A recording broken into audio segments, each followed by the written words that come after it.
Assalamualaikum warahmatullahi wabarakatuh, Mas Kiki. Sekarang saya berada di ketinggian di Kuningan City di lantai 13. Nah, Mas Kiki bisa lihat kan pemandangannya ini sangat tinggi banget ya, Mas.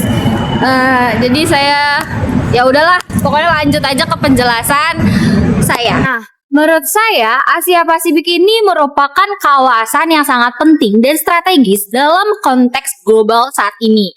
Karena Asia Pasifik juga memiliki dinamika geopolitik yang sangat kompleks serta tantangan yang beragam.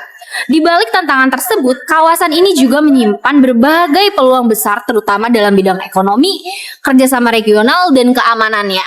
Ketegangan antara Amerika Serikat dan China menjadi faktor utama yang mempengaruhi situasi politik dan keamanan di kawasan. Rivalitas ini tercermin dalam sengketa di Laut Cina Selatan yang pasti kalian tahu dong, sengketa Laut Cina Selatan dan implementasi kebijakan Indo-Pasifik ini dan ekspansi pengaruh Cina melalui proyek pembangunan infrastruktur serta pulau buatan. Situasi tersebut tidak hanya meningkatkan risiko, tetapi meningkatkan ketegangan dan mendorong peningkatan anggaran pertahanan di berbagai negara yang mempengaruhi posisi negara-negara kecil harus menjaga hubungan seimbang dengan kedua kekuatan besar tersebut. Tapi meski demikian pun Asia Pasifik ini dari sisi ekonominya tetap menunjukkan performa yang kuat sebagai pusat pertumbuhan globalnya, dan negara-negara seperti Tiongkok dan India pun terus seperti negara Cina dan India pun terus mencatat pertumbuhan meskipun dihadapkan pada tantangan eksternal seperti meningkatkannya proteksionisme dan kondisi ekonomi global yang fluktuatif.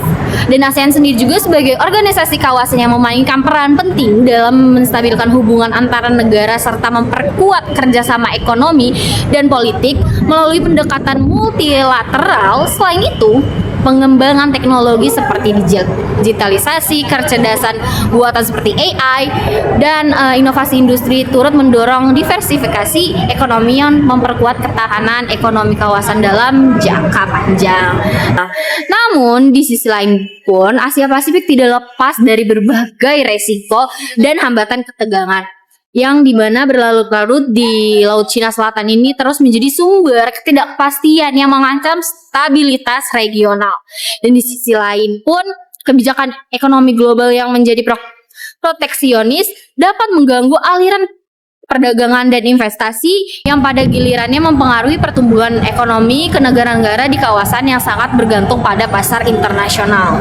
Kerentanan ini pun terhadap faktor eksternal seperti volatilitas harga komoditas dan gejolak keuangan global menjadi ancaman bagi stabilitas makroekonomi negara-negara berkembang di Asia Pasifik, teman-teman.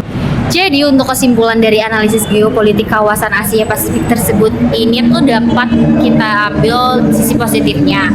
Namun dengan catatan bahwa peluang tersebut hanya dapat diwujudkan jika tantangan-tantangan yang dikelola secara baik dan bijak dan serta kolaboratif juga. Dan secara keseluruhan, kawasan Asia Pasifik memiliki potensi besar untuk menjadikan pusat pertumbuhan ekonomi dan kerjasama global yang stabil dan berkelanjutan.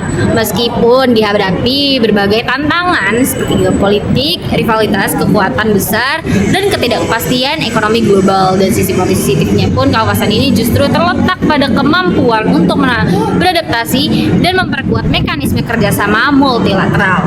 Peran aktif dari ASEAN, integrasi ekonomi yang terus berkembang, serta kemajuan teknologi menjadi fondasi yang menjanjikan untuk pembangunan kawasan yang lebih inklusif dan damai.